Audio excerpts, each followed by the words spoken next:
In the world's driest desert, where every grain of sand seems eternal, life is a fragile flame.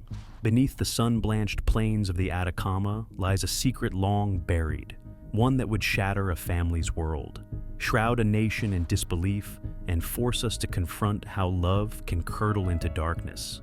Javiera Himenez Galleguillos was 23 when her future beckoned.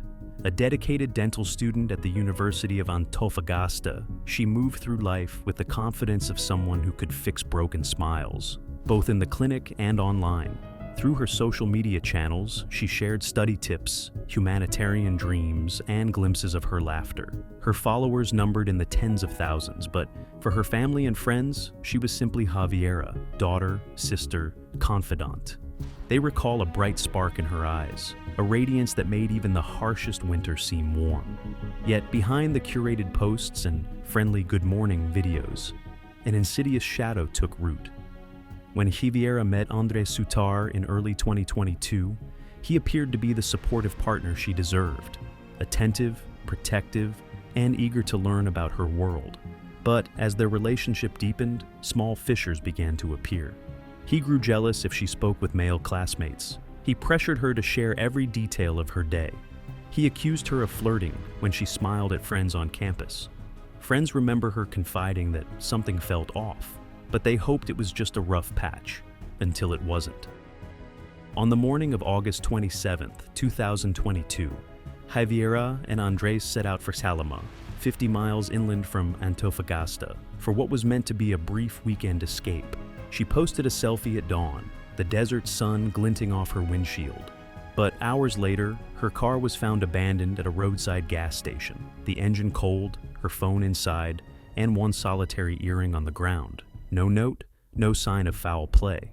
Yet the silence that followed spoke volumes. When her phone last pinged the network, it traced back to a lonely stretch of highway winding through scrubland, far from any town. Within 24 hours, the search began in earnest.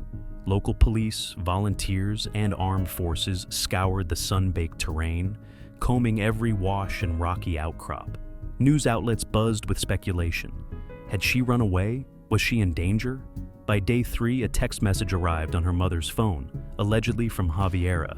"Don't look for me. I'll be back soon." The family hesitated. It felt like her voice, but experts would later confirm it was a digital illusion, crafted to stall the search and sow false hope. Forensic detectives pored over the evidence. Blood traces found in the trunk of Andres' car could not be explained away.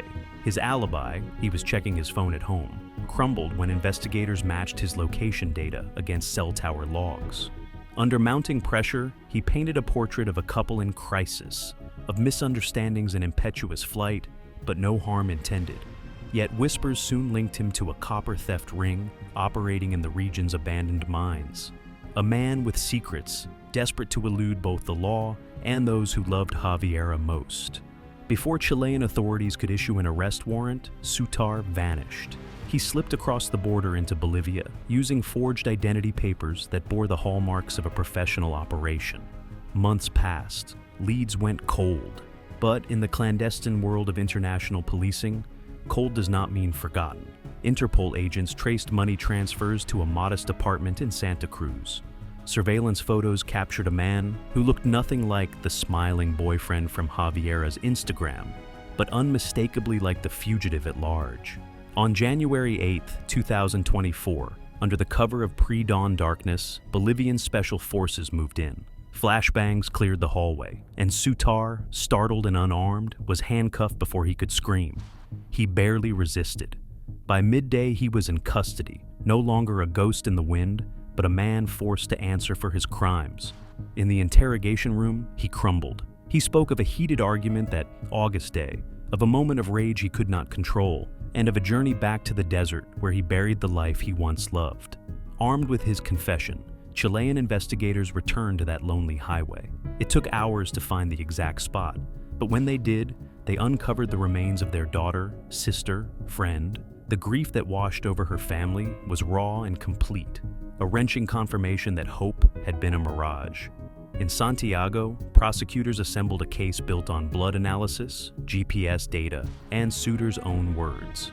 The trial unfolded under a packed courtroom, every day a fresh reminder of the cost of jealousy, control, and unchecked rage.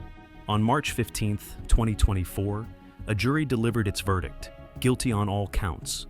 The judge pronounced the sentence, life imprisonment without the possibility of parole. It was justice, but not closure. For Javiera's mother, the loss remained a hollow ache. For her friends, a promise.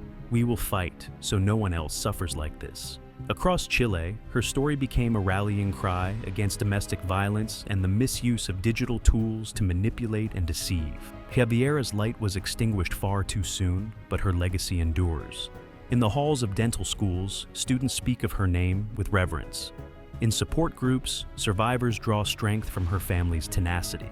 And, in the shifting sands of the Atacama, where silence once reigned, her story whispers on every wind. When love turns lethal, we must listen, we must act, and we must believe the stories of those in danger. In that vast desert, secrets lie hidden, but truth, once unearthed, can never be buried again. If you like this video, please make sure to click on like and share button.